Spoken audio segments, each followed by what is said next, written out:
Previously, I mentioned a flexible hybrid approach that I believe could be really effective in getting us at least a little bit closer to a vegan world. The question is how to do this in practice, and this is what I want to talk about in this video. This is a bit of an addendum to the talk I gave at the International Animal Rights Conference in Luxembourg, so if you haven't seen this talk and want to have a little bit more context, I will link the video below. Anyway, I'm going to do a quick summary of how I arrived at that point.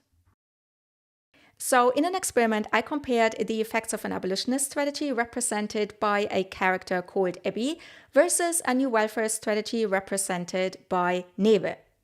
And what I found was that there were instances when the abolitionist strategy really outperformed the new welfarist one.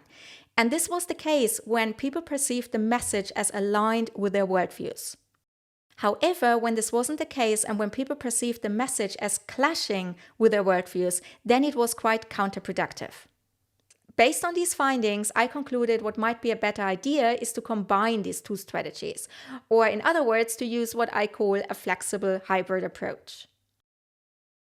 What I mean by this is to use the abolitionist strategy as much as we can and to really harness these superior effects, but at the same time avoid the counterproductive ones by switching to a less radical communication style when we are met with resistance.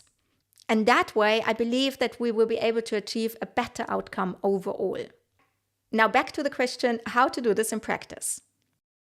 Now, unfortunately, at this point in time, I don't have as detailed a plan as I'd like. This is because in the previous experiment, the items I used to measure worldview conflict, worldview threat were deliberately vague and left quite a lot of room for interpretation.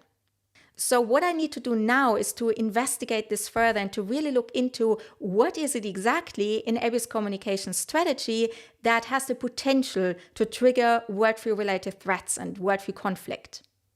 Once I have a better understanding of this, I hope to be able to use this information to really come up with detailed guidelines and questions we can ask, and then based on the answers, decide which way to go. What I can recommend for now is to introduce these slightly more radical abolitionist vegan ideas in a stepwise manner. And when we are met with resistance, to retreat or maneuver back to common ground and to a less radical communication style in order to avoid these counterproductive effects. And in fact, Abby's strategy lends itself quite well to this. What she does is she uses this basic syllogism with two premises and one conclusion. Now, the first premise is that animals shouldn't be exposed to unnecessary suffering. Now, this is a really safe place to start because most people, I would say 99.9% agree with this.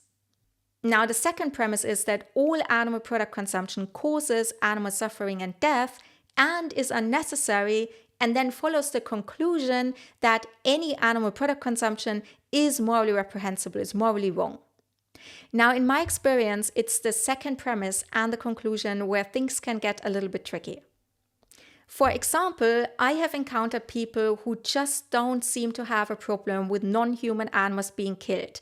They have a problem with the how and the suffering, but for them, non-human animals being killed is just not the issue. And no matter how well you argue this point, they are not willing to move. What I would usually do at this point is to ask what is a morally relevant difference between animals and humans that would justify killing the one but not the other. And then whatever they might come up with, like animals being less intelligent or not contributing to society, abiding by our laws or whatever, I would point out that this would also apply to certain groups of humans, and yet we are granting them the same moral consideration. And despite all this being very logical, some people are just not going to agree.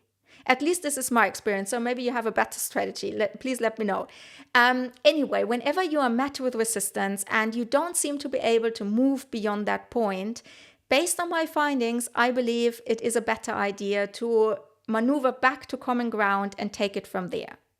So this might be that animals shouldn't be exposed to unnecessary suffering.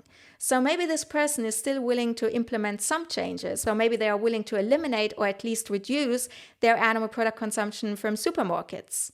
But they might still carry on buying animal products from the farmer next door they trust. Now, of course, this is not an ideal outcome, but at least we can get people a little bit closer to our side. And then if you remember the pyramid metaphor from my talk, gravity might actually do part of the job for us. In any case, I believe this is better than pushing them to the other side and to a point from where they might not come back from. I hope you found this useful. I would be really interested to find out what you think about the flexible hybrid approach, your experiences trying this out, and also what are moments in your conversations where you feel there are worldviews clashing and you don't seem to be able to move beyond. Let me know in the comments. By the way, my YouTube channel is still pretty new. I try to keep the Instagram quite condensed and straight to the point. So I thought it would be nice to have something where I can go into a little bit more depth, ramble a bit, and have some more spontaneous content as well.